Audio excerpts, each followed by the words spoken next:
The good times are rolling on Wall Street. This morning, the Dow opens above 15,000 for the second time in as many days. It closed 49 points higher Wednesday, ending at 15,105. The Nasdaq gained 16.5 points, and the S&P climbed to an all-time high for a fifth day.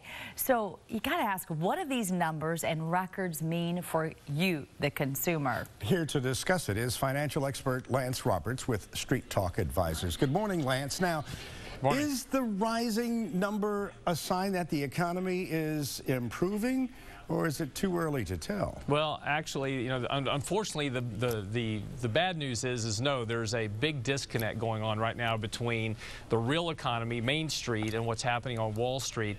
What we have right now is the Fed is involved in a unprecedented monetary experiment of injecting the markets with liquidity to help drive asset prices higher.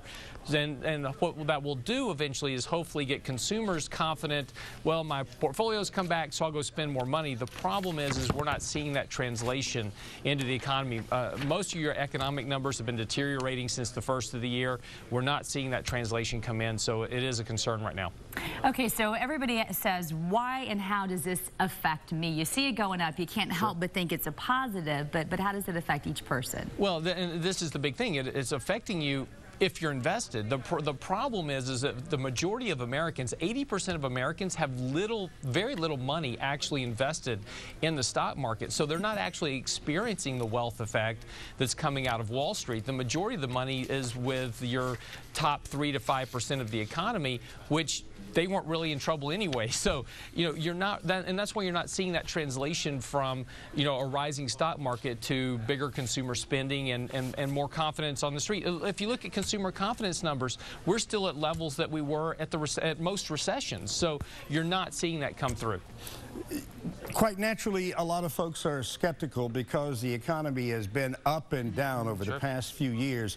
Do you see the numbers in the stock market continuing to rise, though? Well, they will, as long as we continue these experiments. We have the Bank of Japan right now engaged doing twice as much of this monetary experiment versus the economy as we're doing here in the States. The same thing in Europe, same thing in China, and the same thing here. So we have worldwide this global liquidity push into the market, and that can certainly boost asset prices higher. But eventually there is going to be an end to this, and I can't tell you when it's going to be. It's going to be a year from now, or 2 years from now, or 3 years from now. But the problem is that we're stretching the market so far to the upside that you're going to have a correction at some point because of the fact that earnings are deteriorating, revenues declining for corporations, you're seeing slower economic development, and you still have a tough employment environment. And those will translate through the economy and the markets eventually. Lance, you always help us make sense of finances. We're glad you're with us this morning. Thank you. My pleasure. Good to talk to you.